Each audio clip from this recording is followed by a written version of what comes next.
A economia chinesa foi a que mais cresceu no mundo ao longo dos anos 1980 e 1990, enquanto a da União Soviética, seu modelo inspirador, encolheu de maneira significativa.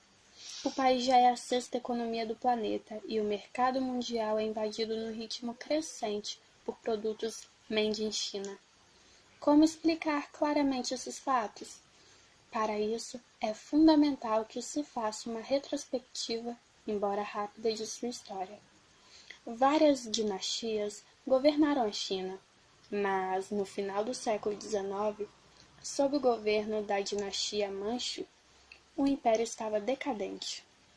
No início do século XX, sob a liderança de um jovem médico chamado Sun Yat-sen, foi organizado um movimento nacionalista. Esse movimento culminou em uma revolução em 1911, que atingiu as principais cidades do país. Tal revolução pôs fim ao Império e instaurou a República em 1912. Foi por aquela época que começou a se desenvolver uma incipiente industrialização, com a chegada de capitais estrangeiros interessados em aproveitar a mão de obra muito barata e a grande disponibilidade de matéria-prima. Começaram a ser instaladas algumas fábricas nas principais cidades do país, sobretudo em Xangai. No conjunto, porém, a China continuava a ser um país de camponeses dominado por estrangeiros. A tímida industrialização foi interrompida pela invasão da China pelo Japão na década de 1930 e pela Guerra Civil que se estendeu de 1927 a 1949. Seguindo o modelo soviético, inicialmente o Estado chinês passou a planificar a economia. Em 1957, Mao Tse-tung lançou um ambicioso plano, conhecido como o Grande Salto à Frente. Esse plano pretendia queimar etapas na consolidação do socialismo por meio da implantação de um parque industrial amplo e diversificado. A China passou a priorizar investimentos na indústria de base, na indústria bélica e em obras de infraestrutura que sustentassem o processo de industrialização. O Grande Salto à Frente mostrou-se um grande fracasso, desarticulando totalmente a economia industrial e agrícola do país. A industrialização chinesa padeceu dos mesmos males do modelo soviético: baixa produtividade, produção insuficiente, baixa qualidade, concentração de capitais no setor armamentista, burocratização, etc. Com o fracasso do Grande Salto, os opositores de Mao Tse-tung se fortaleceram. Para tentar reverter essa situação, Mao lançou um movimento conhecido como Revolução Cultural. A Revolução Cultural foi marcada por violenta perseguição aos supostos contra-revolucionários e por isolamento econômico em relação ao exterior. Em 1964, a China detonou sua primeira bomba atômica e 3 anos depois a de hidrogênio. A União Soviética, por sua vez, não admitia perder a hegemonia nuclear no bloco socialista.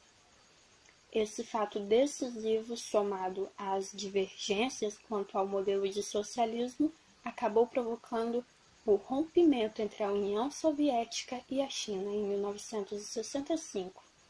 Como consequência, o rompimento sino-soviético abriu caminho para a aproximação sino-americana, iniciada com a viagem do presidente dos Estados Unidos à China em 1972. Foi nessa época que a República Popular da China foi admitida na ONU, em substituição a Taiwan, tornando-se membro permanente do Conselho de Segurança. Com a morte de Mao Tse-tung em 1976, ascendeu ao poder Deng Xiaoping. O novo líder pôs fim à Revolução Cultural. Uma nova revolução estava para acontecer. Sob o comando de Deng Xiaoping, iniciou-se a partir de 1978 um processo de reforma econômica no campo e na cidade, paralelamente à abertura da economia chinesa ao exterior. No final dos anos 1970, num país de quase 1 milhão de habitantes, dos quais 75% camponeses, era natural que as reformas fossem iniciadas na agricultura. A reforma na agricultura provocou a disseminação da iniciativa privada e do trabalho assalariado no campo, levando a um aumento da renda dos agricultores, incluindo o surgimento de uma camada de camponeses ricos. Houve também uma expansão no mercado interno, com o consequente estímulo à economia como um todo, mas a grande revolução ainda estaria por acontecer.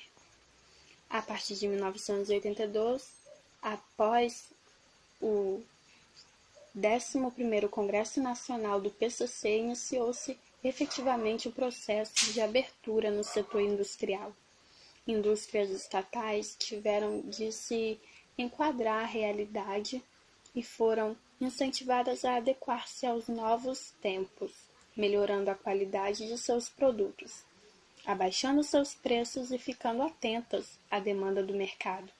Além disso, o governo permitiu o surgimento de pequenas empresas e autorizou a constituição de empresas mistas, visando atrair o capital estrangeiro.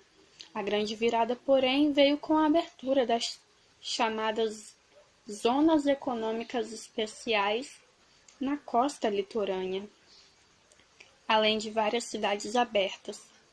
O objetivo fundamental das Zonas Econômicas Especiais e das cidades abertas, espécie de enclaves capitalistas dentro da China, era atrair empresas estrangeiras, as quais trariam, além de capitais, tecnologia e experiência de gestão empresarial, que faltavam aos chineses.